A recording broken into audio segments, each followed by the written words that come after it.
Hey, what's up there, folks? It's Kurt here with my channel, Making It Last. If you're a returning subscriber, well, thank you so much for watching another one of my videos. If you're new to the channel, well, I don't make any money here on YouTube. I would love to get considered into the YouTube partnership program, so I am going to keep making videos, whether I can make money or not, to help people out. Whether you're a teenager or you're just a do-it-yourselfer and you want to save yourself a little bit of money, you don't want to bring your vehicle to the dealer or repair shop, well, then my content is great for you. I'm going to go into depth on how it should be done the right way, and while there is different procedures and ways to do things, I will give you my opinion on the way of on how I do things, and feel free to leave me a comment and let me know if you do things different, if you like it, or if you want to ask me why I'm doing it that way. I'll try to answer you as soon as possible. So this video today is on my 2011 Toyota Tacoma. It doesn't matter what vehicle it is. Maybe you're looking at this video because you want to clean and adjust your rear brakes and make your vehicle stop better. Great, thanks for stopping by. It'll be great for you. Consider giving it a thumbs up, and I'd appreciate that too. So without further ado, here we're going to service the front brake calipers on this thing and clean and lube the slide points. I'm going to clean and adjust the rear brakes so them are working adequately, and I'm also going to show you how to do a tire rotation, which, yes, it's a very simple procedure, but while different vehicle manufacturers recommend different placement of the tires, I'm going to go over that and why I'm doing what I'm doing. It's all personal preference. So again, thanks for watching. Let's get right into it. All right, what's going on there, guys? So here we are at the caliper on the 2011 Toyota Tacoma. So if you are doing a Tacoma truck, such as a FJ Cruiser or 4Runner, these are dual piston calipers. They may not be set up the same if you're watching this video for, like, say, a passenger car, or maybe like a Ford or GM vehicle or something like that. They may be a little bit different. They're going to possibly have a caliper and a caliper bracket, which will have to be unbolted separate. The pads may mount in there a little bit different, but on these Tacoma, if you're watching this for them Toyota truck video, they're actually, the pads are in there with the dual piston caliper, and these are going to be the culprit right here. Probably on your truck, maybe not so off my truck because I do service them. It's probably going to be the problem point there. These do rust in there. You may even have to buy new pins. Well, mine don't need service in here. I am going to take them apart. I'm going to show you what you should service. Obviously the pins and the slide points, and we're going to clean and lube them. It is the winter here, so I guess it's not going to hurt anything. So going forward here, behind here, we got two 17mm bolts on the Toyotas. There's one there, and then there's one down there. And we're going to loosen them, and we're going to I recommend either a coat hanger, or if you're going to leave the caliper there, take this bracket off for the hose and don't leave it dangling by the hose. Secure it up here to a control arm or something. You don't want to rip the hose, and there's also an ABS line, and you don't want to tear that because that can set a code and screw things up with your traction control system. So let's get going here. I'll get some tools and we'll kind of go to the next step. Okay, well, I don't have somebody holding my camera to show you exactly every single bolt. I take out this here, obviously the two 17mm bolts to remove the caliper. I've got a special hanger there. Like I said, you can use a coat hanger or any other adequate hanger, so you're not stretching your brake hose. And there's also a 10mm bolt that holds this bracket to your brake hose bracket. I suggest you take that off there so you don't tear the ABS line. And then moving on here, I'm going to show you how to take the pins out and remove the pads. So you're going to want to take, if it's original Toyota, you're going to want to take and pull this little clip out of here, and then also got a little clip in here.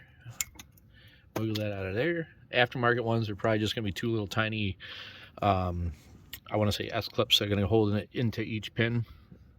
Here's the problem you're probably going to have if you have a rusty truck. The brakes don't feel that good. Or maybe I'm going to have it today, but they're not that rusty. So you're going to want to take and pull these pins out of there. Maybe.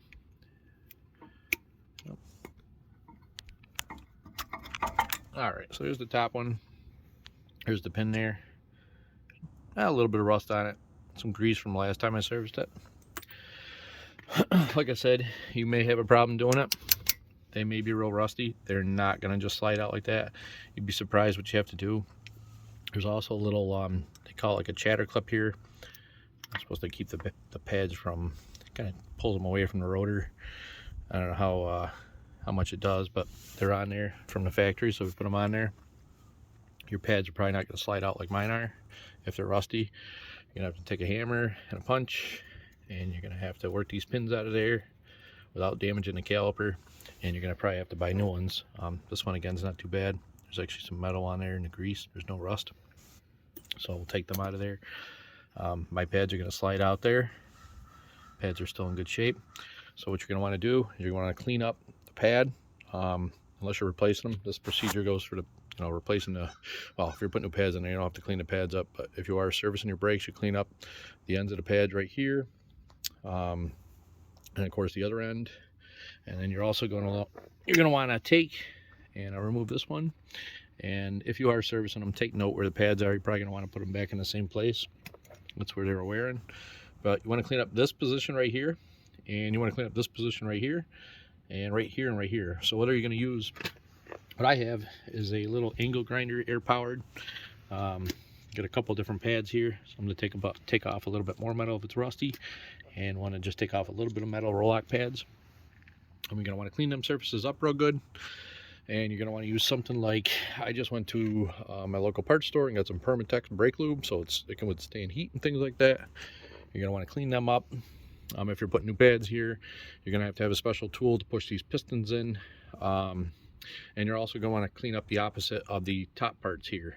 And so you want to clean and lube that all real good. And basically you're just going to put everything back together on the front side here. So if you have any questions or comments or anything, feel free to go ahead and comment, and I'll try to answer them whenever I get a chance. All right, moving on here is sequence of the video may be a little different because I may be switching side to side, but it is the same on each side. Here's the other side apart here. So basically, once you get your pins, your calipers, if you look there, you can see it's nice and metal. I cleaned it up whether using a piece of sandpaper, a little whizzy wheel like me with an air gun, or even just a file. You want it nice and clean. And here's what I actually do. So I take some, I didn't mention this earlier, I have some Never Seas. You can buy that, of course, made by Permatex. A little worn off there, you can't really see it, but you can buy it at your local parts store.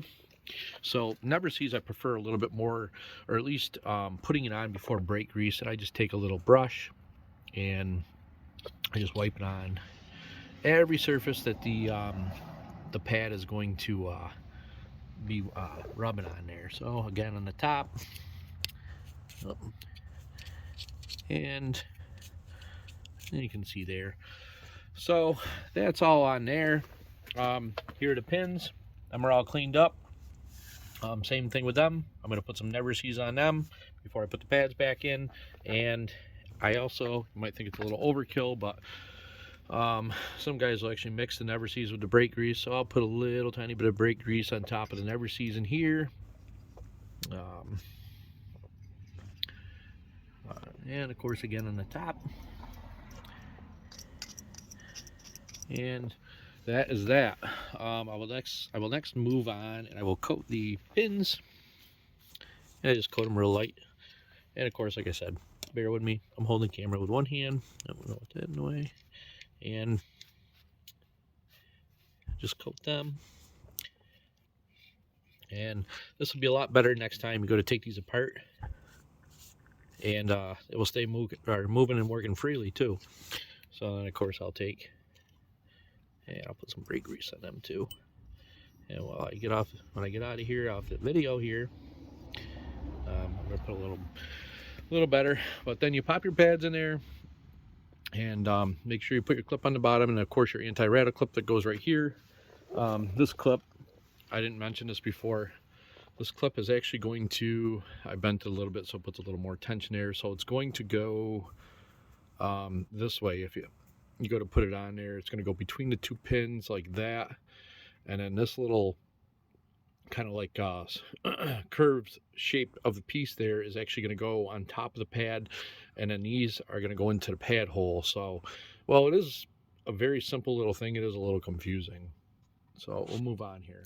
Okay, moving on here, after you got everything all cleaned up and you got your brake grease on there, when you're going to go put your pads in here, they should, slide in here relatively easy, and they should slide back and forth nice and easy too, and that's what you want. And you know, well, a lot of people don't realize that, yeah, you're stepping on your brakes, and time and time and time again, either, you know, the brakes just don't feel as good as they used to, or the pedal effort is a little increased, and you feel yourself pushing the pedal harder than you normally would.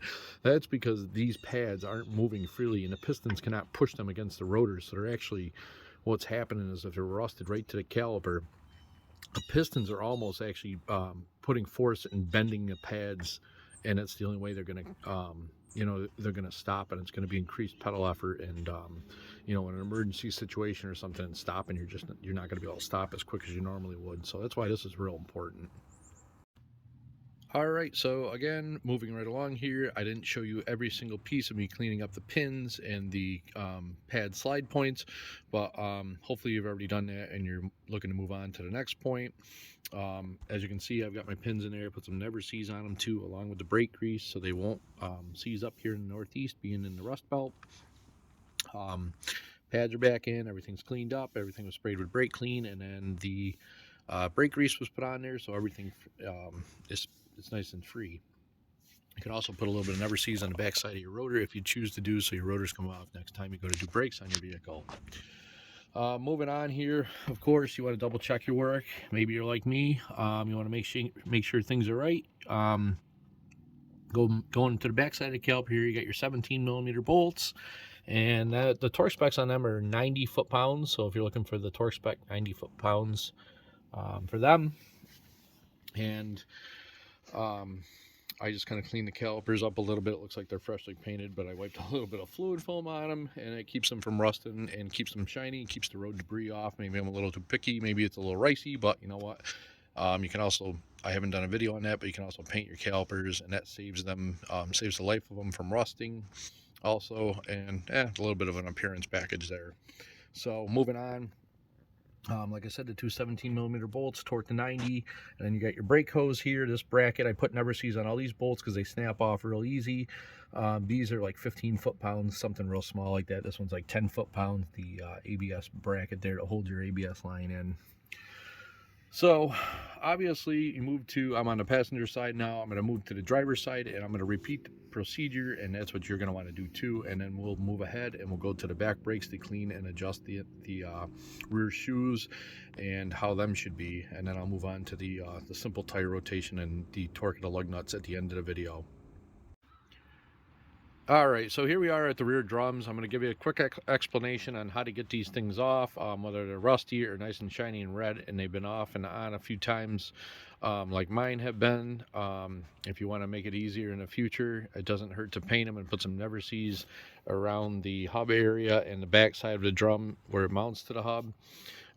There is also a few different options here. So obviously, if you got something that's old and rusty, whether it's yourself, you're working on your own, you do have the option of, you know, making sure e-brake's on, or not on, I'm sorry, and you know, giving these a good whack with either like a soft blow hammer so you don't damage the metal or you know, warp the drum itself.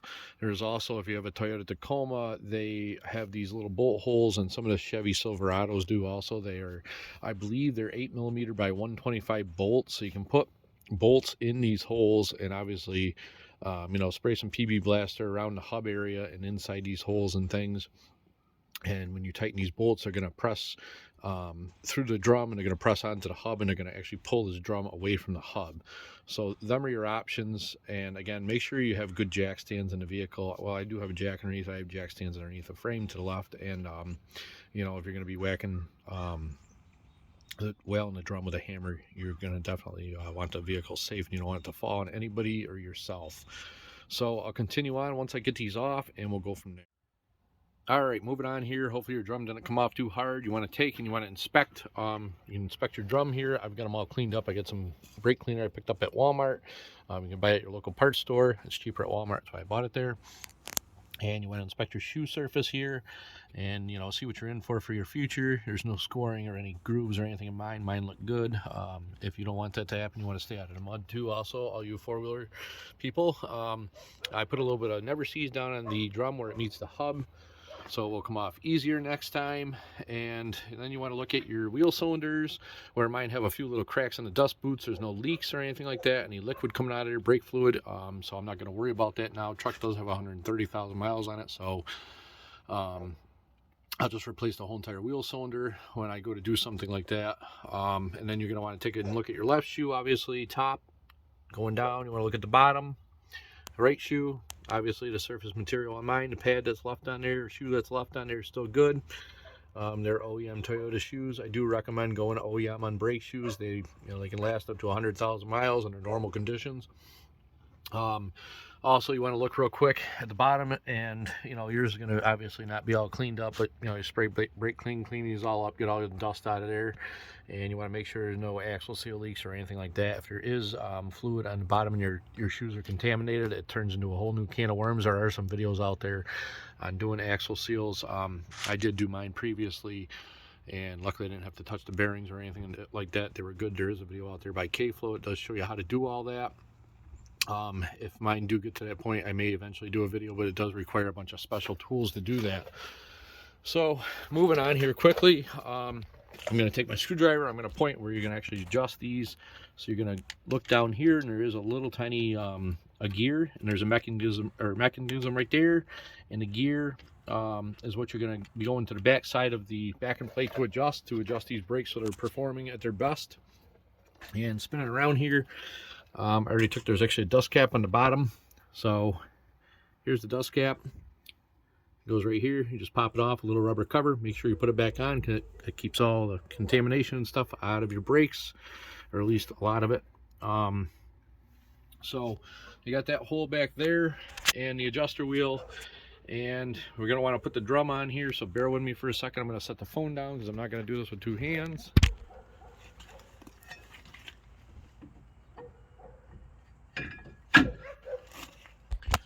Okay, so now I've got my drum on, and spins nice and free. And what you're going to want to do, you actually got to work blind doing this. You got to go back to that little hole where you pulled out the little dust cover, and you got to put a screwdriver, or they do have a tool. Excuse me there. It's actually called a brake spoon. For some reason on a Tacoma, a little flat bladed screwdriver, or short screwdriver, actually works pretty good. About 3 inches here on the bottom of the screwdriver, and the handle is probably about 3.5, 4 inches there. So you're going to take and you're going to insert it, see if we can get it on camera there, into that hole. And you're doing this all by feel. I've done this for years, so I have a good feel for it. And once you feel you're on that gear, being on the driver's side here, it might be different on the passenger side. You're just going to take your screwdriver and you're going to spin that wheel, and you'll hear it click. So what you're going to want to do is you're going to want to spin that, and you've got to get it, you got to have a little bit of a feel for this, but if you want to do it the best you can and get it right, you want a small amount of resistance so the pads just barely rub on here, and that's the way you want it. You don't want it like to the point where you can barely turn this thing, because then you're going to overheat your brakes, so it's going to be rubbing too much. But to get the best brake performance out of these and the best stopping power, you're going to want it so that you can you have a little bit of resistance, and them shoes are just lightly dragging on here. And that's actually what the vehicle is supposed to do automatically. It doesn't always turn out that way no matter what manufacturer you got. So that's that. You're going to want to, obviously I'm going to continue on to the tire rotation video, and it's pretty important. Most people probably think, oh, tire rotation, what the heck, what do I even need to do that for? Well, continue on and I'll tell you the different procedures and why, and where you're going to want to put the tires to get the most out of your tires, the most miles, and why my procedure and what I do actually makes the tires last the longest and wear properly. All right, moving on real quick here with a quick explanation of a tire rotation, what it does and why you're going to want to put the tires where. Brakes are all set. Obviously, if you've done everything in this video now and you do have a Toyota or Tacoma or some kind of a vehicle out there, you're probably going to have a lot better braking performance. And hopefully if you did that, you consider giving me a thumbs up, and I'd appreciate it, or give me a comment and let me know what you think. So anyway, moving on here, I've already got the tires into the position I want to do. A shop I used to work for, what they recommended, and it was actually a big vehicle manufacturer. I'm not going to specify any names because every manufacturer is different. Some manufacturers want you to take and, for instance, move your right front tire to your right rear, and vice versa, move your right rear tire to your right front, and you can do that. That's completely fine too. The vehicle manufacturer I used to work for, they actually wanted you to crisscross the non-driving tires. So for instance, this Tacoma is driven by the rear wheels. Most all-wheel drive vehicles are driven by the front wheels, so you want to take your non-driving tires, which would, in this case would be the front, and you want to crisscross them. So you're going to take your right front, and you're going to go to your left rear, and you're going to take your left front, and you're going to go to your right rear, and then you're going to take, and you're just going to bring your driving tires right up to the, right up straight. You don't have to crisscross them or anything like that. And what that does is basically puts a tire in a different spot every time you rotate them. So that's going to be, pretty good with tire wear and getting them in a different spot. It's probably going to be your best bet to do something like that. There are cases where there's directional tires, so you will have to move them just front and back, and that's also okay too. And you're going to want to take and inspect your tread, make sure there's no, like, for instance, my truck's got a all-terrain tire. They're a little aggressive, and if you're hearing a little bit of noise on the road, and you've had them on there for 10,000 miles, you want to make sure they're not scalloping, and one's right, one lug is higher than the other. Inspect that, make sure they're smooth.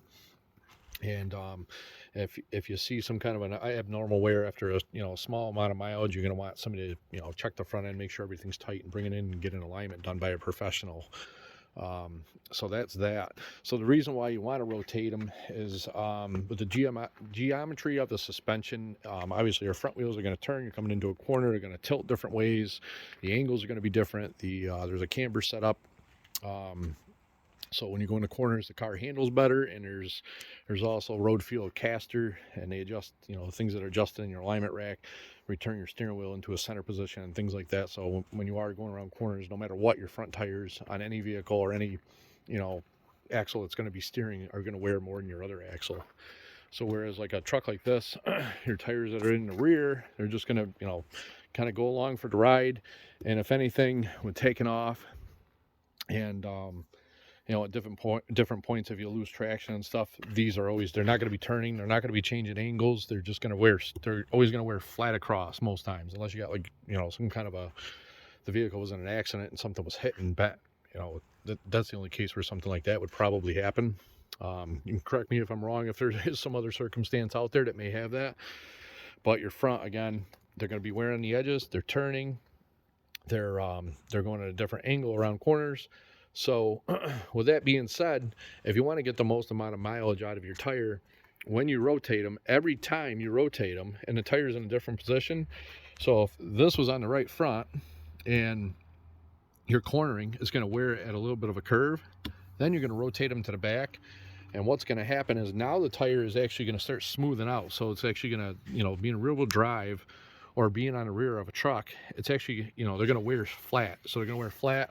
And then it's just a reoccurring process. What's going to happen? So wherever the tire goes, it's going to be wearing different, and that's where you're going to get the most out of the tire, because instead of leaving them in one spot where they just wear, say it's wearing a little bit more on the right side than the left side, it's just going to keep wearing down. It's going to wear down quicker because now you're not riding on a different position of the tire on where it is on the vehicle. So that's that. Be sure to torque your wheels, double check your wheels, and to manufacturer specifications. And I overemphasize that to keep you safe. And for a Toyota here, I believe the factory spec is 83 foot-pounds, and I've got bigger tires here, so I actually go to 90.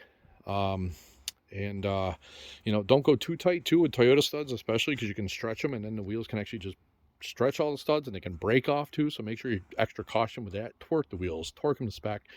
Even me being a mechanic after years on this Toyota, because of the amount they want on a truck compared to like a 3/4 ton Chevy where they want 160 foot-pounds, you can tighten them as tight as you can pretty much on something like that, but this, you got to really torque them. But anyway, I hope this video helps you out, and maybe you learned something new. If you did, consider subscribing if you're new to the channel again. And thanks for watching. Leave me a channel. Let me know, or leave me a channel. Let me leave me a comment for my channel and let me know how you do it different.